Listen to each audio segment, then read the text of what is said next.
여러분, 성탄절이 되어지면 어린이들이나 청년들도 선물 교환하던 그런 추억이 우리에게 있어요. 우리가 이 선물 교환, 이제 선물을 받기도 하고 주기도 하는데, 또 여러분이 누구의 생일을 맞았다거나 또 누구에게 축하할 일이 있다거나 하면 이렇게 선물을 건네게 되어지는데, 이 선물을 주고받을 때의 모습을 한번 생각해 보세요. 특별히 성탄절에 왜 교회들이 선물 교환을 하면서 예수님 오신 날을 즐길까 생각을 해보게 되어져요. 정말 선물 가운데는 선물이다 말하기 어려울 만큼 우리가 받은 것은 이제 표현드린 대로 우리의 인생의 최고의 선물이잖아요. 만약 예수 그리스도가 이 땅 위에 오시지 않았다고 한다고 하면 어떻게 되었을까요? 2000년 전 예수님이 이 역사 위에 오셨을 때 이 세상은 그야말로 소름 끼칠 정도로 심각했던 그 사회 정황이었었어요. 정말 이런 것들을 읽어보면 깜짝 놀랐는데, 세계 인구의 5분의 3이 노예들이었어요. 그 영화에서 보셨죠? 쇠사슬을, 그 철거덕 소리가 나는 쇠사슬을 발목에 메고 그 부리는 노예들. 완전히 뭐 짐승처럼 소처럼 일을 시키잖아요. 뭐 잠자리, 먹을 거 말할 것도 없죠. 로마의 법에 보면 소를 죽이면 그 소를 죽인 사람은 사형인데, 사람인 노예를 죽이면 처벌이 없어요. 노예를 많이 거느린 사람은 로마 시대에 보면 2만 명까지도 노예를 소유했다고 그렇게 기록해 놓았어요. 예수 그리스도가 오신 성탄절의 사건은 저와 여러분의 운명을, 이 세상 사람들의 삶을 송두리째 바꿔놓으신 것이에요. 그 예수님이, 이 놀라운 신비는 무엇일까요?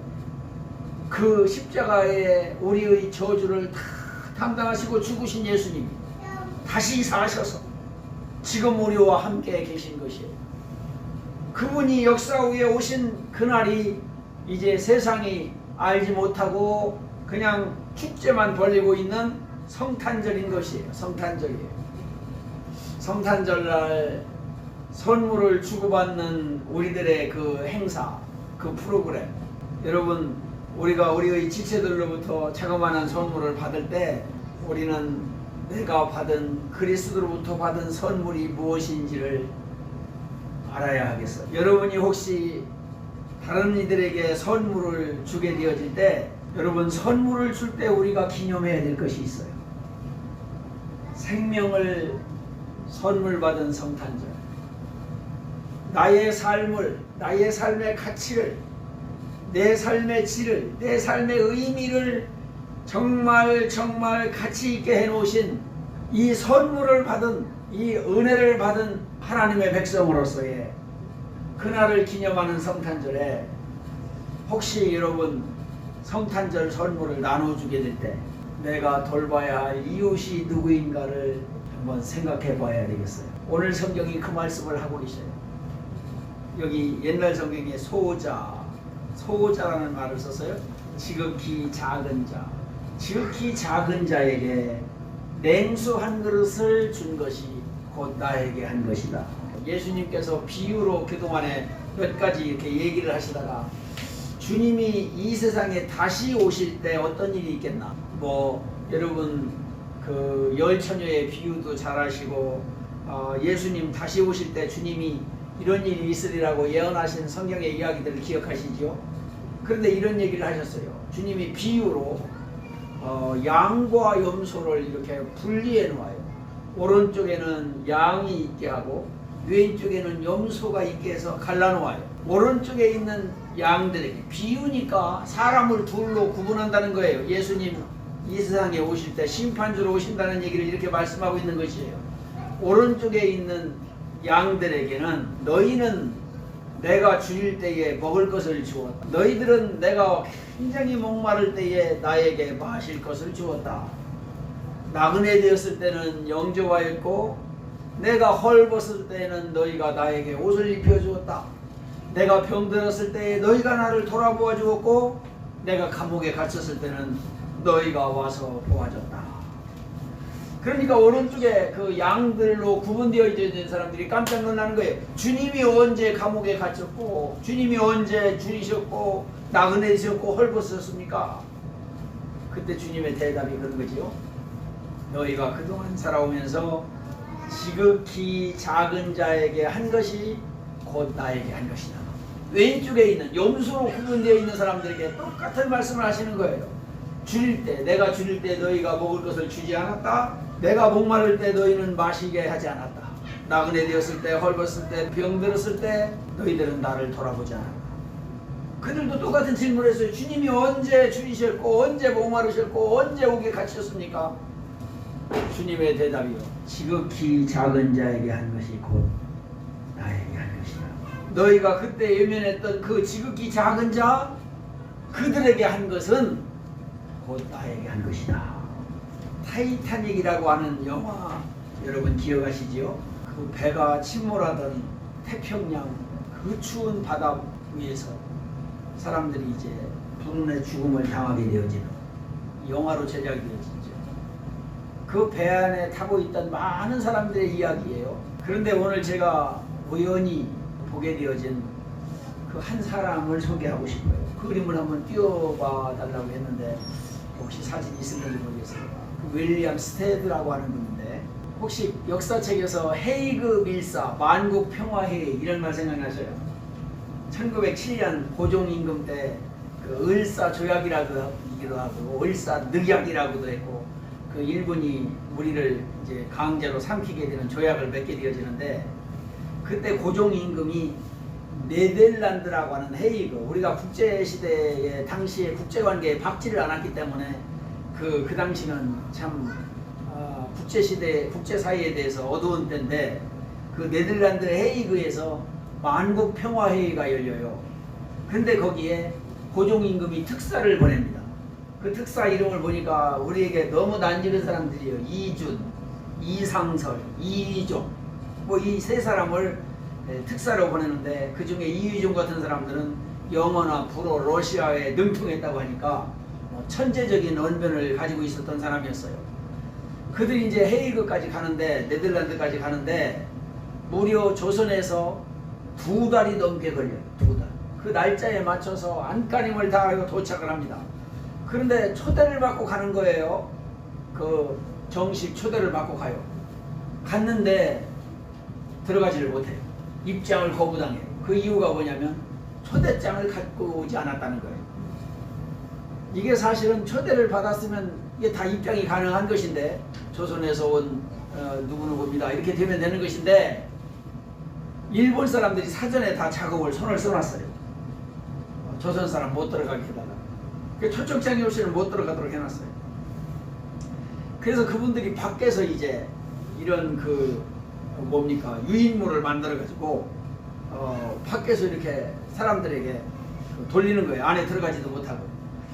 그때에 윌리엄 스테드라고 하는 영국 기자가 조선에서 왔다고 하는 참 옷도 이상스럽게 입고 뭐 참 보기 특이하게 생긴 사람들이 이 실태 이런 내용을 써서 이렇게 돌리는 유인물을 보고 이분들을 돕기 시작합니다. 나중에는 그 평화해보라고 하는 그 편집장으로 있었던 사람인데 그들이 써놨던 그 을사 조약의 그 부당함을 알리는 그 내용을 거기에 실어줘요.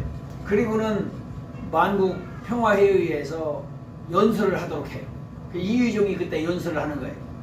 그 연설을 통해서 일본의 그 실태가 거짓이었다고 하는 것을 지지하는 대한민국을 지지하는 언론인들의 그 성명서가 거기 150명이 모였다고 그러는데 만장일치로 통과해요. 그랬던 그 윌리엄 스테드라고 하는 사람 이분이 5년 뒤죠. 1907년도에 을사조약 만국평화회의가 있으니까 5년 뒤에 다시 열리는 평화회의에 참석하기 위해서 배를 타게 되어져요. 배에 몸을 실어요. 그때 탄 배가 타이타닉이라고 하는 배.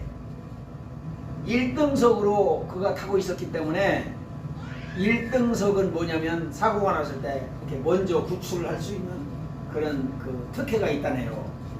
그런데 1등석에서 자기 목숨을 구할 수 있는 자리에 있었는데 다른 승객에게 자리를 양보하고 배 안에서 목숨을 잃어요. 그 사람이 이제 윌리엄 스테드라고 하는 우리 역사와 참 그 잊을 수 없는 관련되어진 타이타닉 호에 있었던 실존 인물이었어요. 물론 타이타닉 안에서 영화에서 우리에게 보여주고자 했던 많은 사람들의 이야기가 있어요. 그 안에 뭐 악기를 치는 사람들 뭐 여러분 생생하게 기억할 거예요. 그런데 이 윌리엄 스테드와 같은 모습은 만약에 내가 그 자리에 있었더라면 1등석에 자리를 잡고 있었더라면 그리고 나에게 구명보트가 왔고 그 기회가 왔고 내가 먼저 나갈 수 있는 그런 기회를 얻었다면 나는 자리를 양보할 수 있었을까? 그런 생각을 하게 되어져요. 흉내내기 어려운 일이라고 생각이 되어지는 것이에요. 예수님께서 이 세상에 오셔서 주님이 우리가 당해야 할 지옥의 고통과 형벌을 지시고 십자가를 지실 때 자기 목숨을 내어주시는 것이잖아요.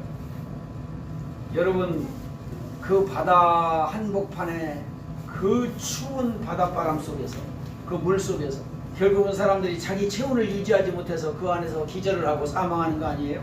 이런 고통이 눈앞에 보이고 있는데 자리를 양보하고 있는 크리스찬의 모습 예수님을 닮지 않는다 생각이 되어져요. 흉내내기가 어려운 희생이지요. 그런데 오늘 마태복음 25장은 저와 여러분에게 지극히 작은 자에게 선을 베푸는 것부터 하라고 말씀하고 있습니다. 몸이 아픈 아이들이 누워있는 아이들의 병동을 방문해 본 적이 있나요?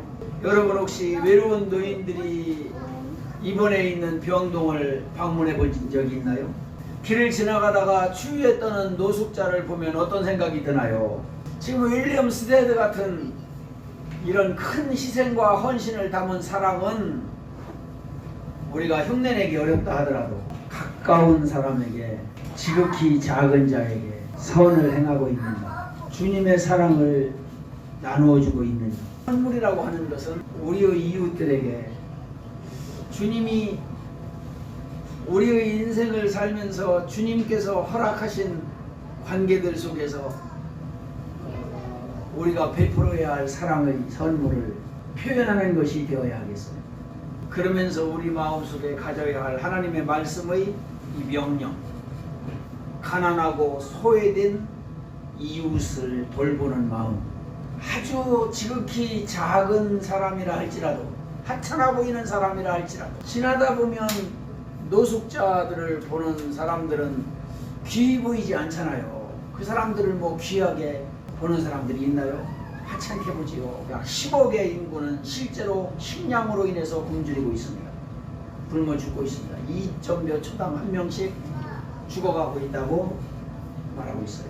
우리 한국 사람이 하루에 우리가 사용하고 있는 돈, 우리 지금 화폐 단위로 한 5,000원 정도를 가지면 한 어린이가 한 달을 살 수 있을 만큼, 배불리 먹는 것은 아니에요. 하루에 한 끼 정도 먹으면서 산다는 뭐 그런 얘기가 있어요.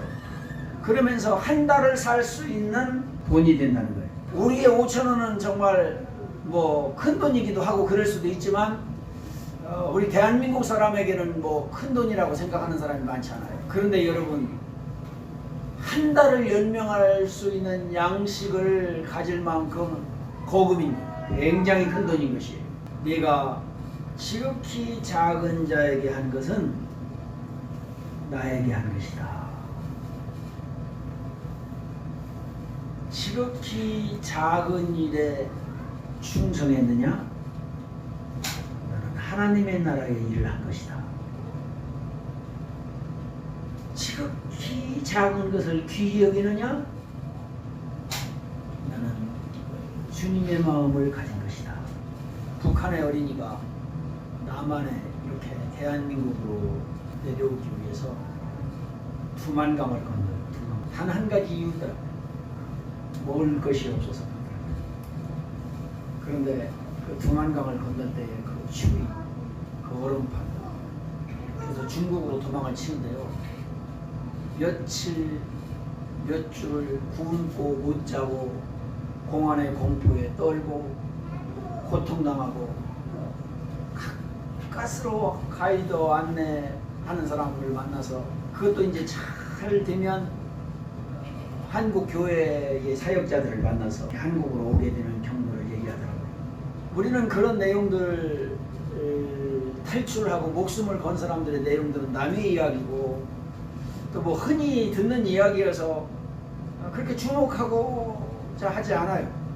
지금 코로나 때문에 여러분 전통시장에 이 시장들을 보면 뭐 비어있는 집이 문 닫은 집이 얼마나 많고 길가에 상가에 임대 광고가 내 있는 집이 얼마나 많은지 몰라요.